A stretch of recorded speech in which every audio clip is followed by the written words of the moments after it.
बिस्मिल्लाहिर्रहमानिर्रहीम। फरमान मुस्तफ़ा सल्लल्लाहु तआला अलैहि वसल्लम, जो मुझ पर एक बार दुरूद पाक पर अगर अल्लाह पाक उस पर 10 रहमतें भेजता है। सल्लु अला हबीब सल्लल्लाहु अलैहि वसल्लम। सलाम करना अज़ीम सुन्नत उमर के रशद तारीफ नूरी दवा खाने की तरफ से। और आप देख रहे हैं मुजरब नुस्खे। एक नुस्खा लेकर आया हूँ मैदे की गर्मी के लिए। अगर जिगर में गर्मी है, मैदे में गैस का मसला बनता है, तेज़ाबियत पैदा होती है, तो मैदे के लिए बेहतरीन चीज़ है और गर्मी दूर करने के लिए बेहतरीन चीज़ है। देखिए, मैदा ही वो चीज़ होती है, हदीस पाक में भी है ना, तकरीबन हर बीमारी मैदे ही से पैदा होती है। कोशिश करें कम खाया करें, वक्त पे खाना करें, ठीक है। नींद पूरी करें, हल्की फुल्की वाक किया करें और हर वो काम करें जिससे मैदा ठीक रहे, कब्ज़ ना होने दें, ठीक है। ये होते हैं समोसे, पकोड़े, बर्गर, शवारमीन से बचें। जो घर में पकता है वो खाएं, सब्ज़ी खाया करें, फल खाया करें।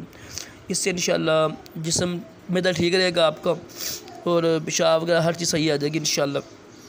मैं इंशाल्लाह ऊपर नुस्खा भी लिख दूँगा। ये जिगर और मैदे की गर्मी के लिए बेहतरीन इलाज है, ऊपर लिखा भी है साहब, ठीक है। ये सारा पढ़ लीजिएगा आप।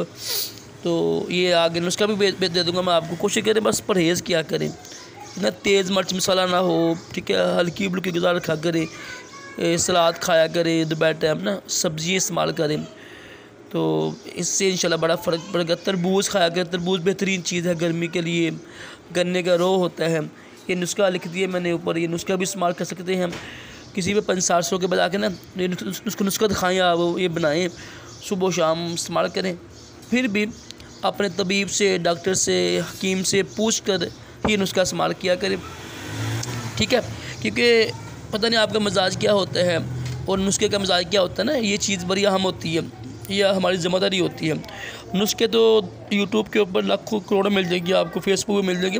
नुस्खे यानी पेश करना ये कोई कमाल नहीं होता है, नुस्खे ढूंढ रहे हैं लिखना ही कमाल नहीं है।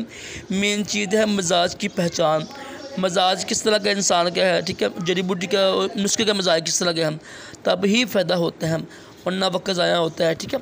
ये बड़ी अहम बात है। अल्लाह पाक हम सब को भी तमाम जिस्मानी रूहानी बीमारियों से महफूज रखे, दोनों जहानों की भलाइयाँ अता करे। सल्लु अला हबीब सल्लल्लाहु अलैहि मुहम्मद सल्लल्लाहु अलैहि वसल्लम।